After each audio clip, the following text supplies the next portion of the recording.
Hello, friends. I got a very terrific question from one of my subscribers over on Academia. He sent me a message and asked me if my calculations use 365 point whatever on our modern calendar, the number of days per year, which would also incorporate leap years at specific points, or if I used 360-day calendar in my work. And here is what I will say.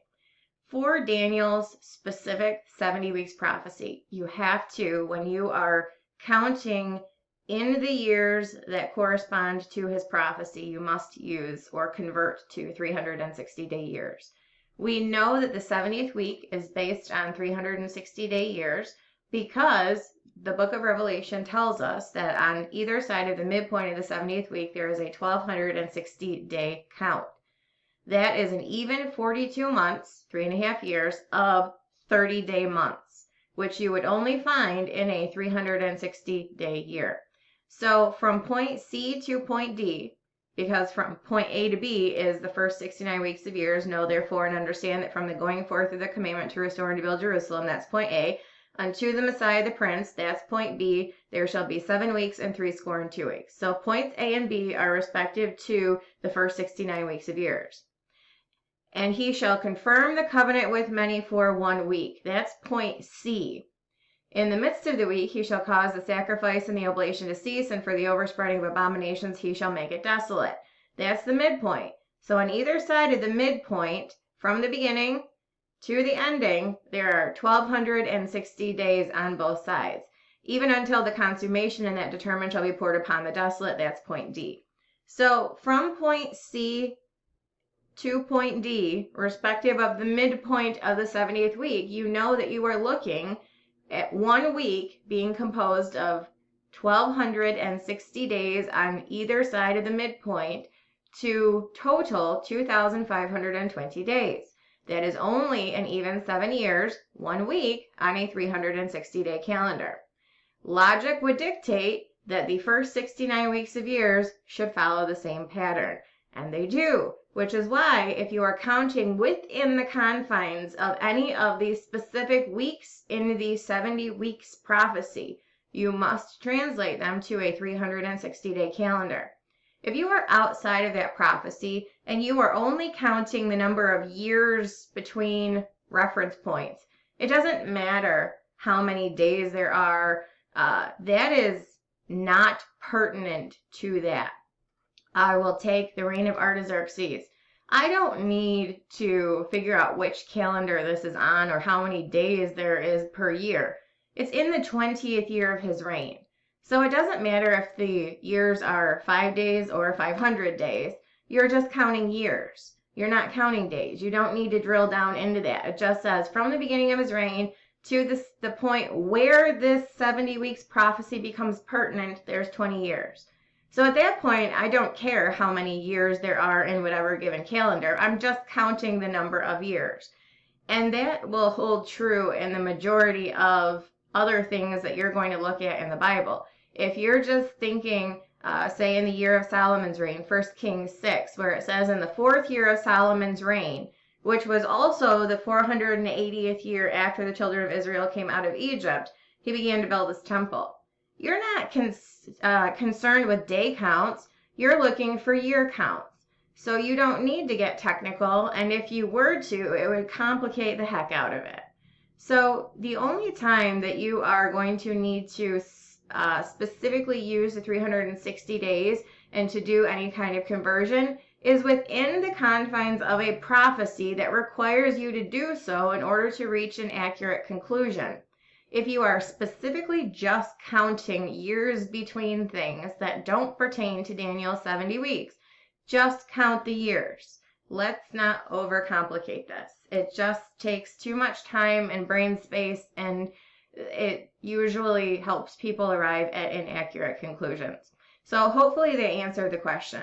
But yeah, specifically within the confines of the 70 weeks prophecy, you do have to translate it down to day count, and that usually to the 360-day year, which requires you to drill down to day counts. I say that because from the beginning of his reign, Artaxerxes, in August 11th, 465 BC, in the 20th year of his reign, that was when the 70 weeks prophecy started. So you have a beginning point in the month Nisan, 445 BC, and specifically March 14, 445 BC.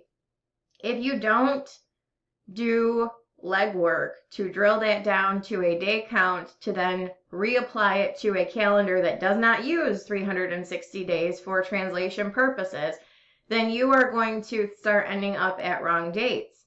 If you count 483 years forward from this date, you're going to get to 40 BC, or 39 BC rather.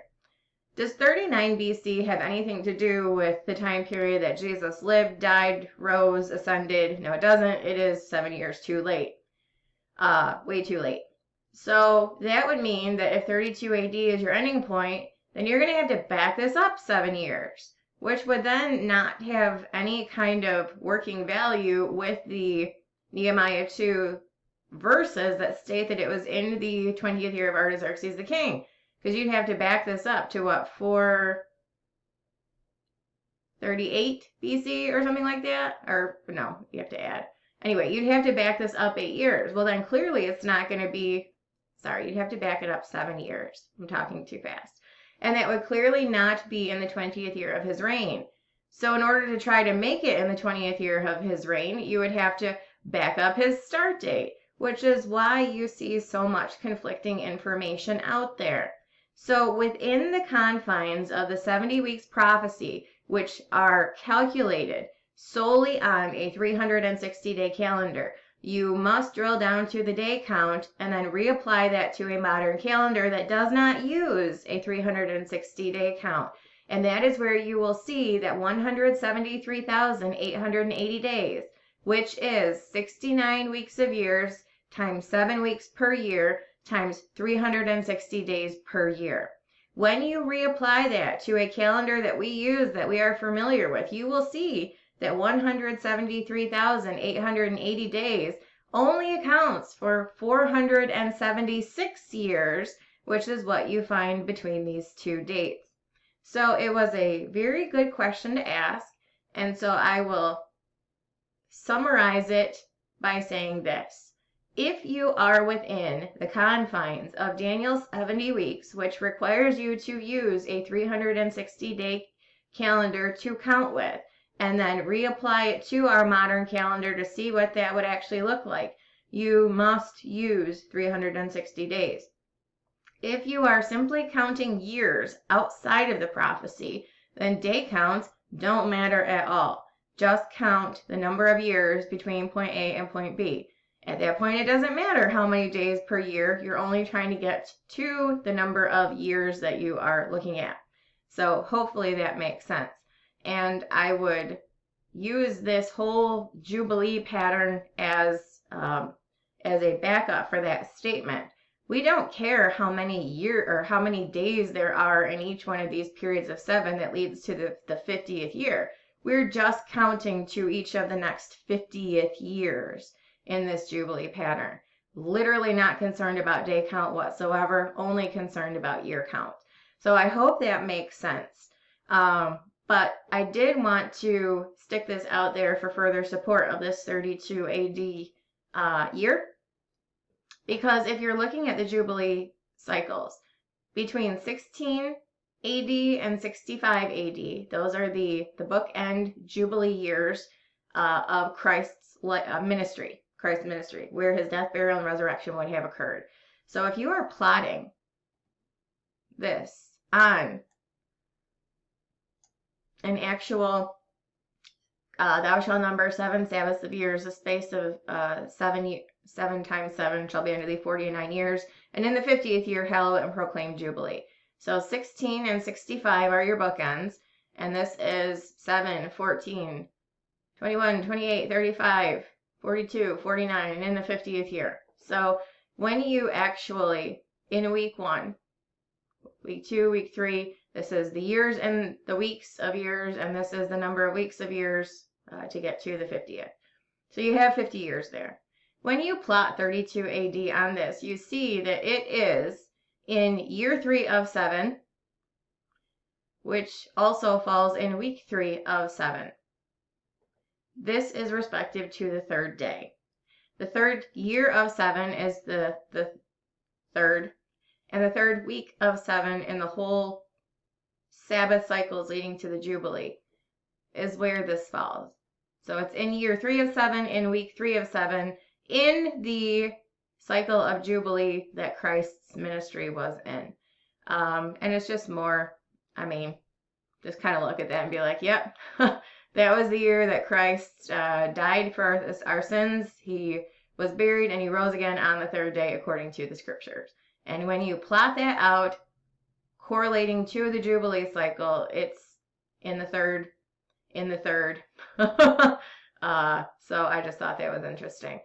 But I did link this in on my page in the community tab if you guys want to find it. But I have all kinds of charts and stuff about all of this, trying to make sure that we come at this from different angles and double check work and things like that, because that is important. So hopefully I did not confuse you, but I do hope that I did answer the question sufficiently. It's an important question. When you are operating outside of any of the respective data points of Daniel's 70 weeks, you do not need a day count, and it actually hinders your progress to try to drill down beyond what is necessary. If you are within the confines of the 70th week, you absolutely do need to drill down to a day count, because you are using a year count that we do not presently use, and you must do conversion. If you do not do conversion, you are going to mess yourself up when trying to figure anything else out and come to wrong conclusions. If you guys have any questions, let me know. Otherwise, have a good day.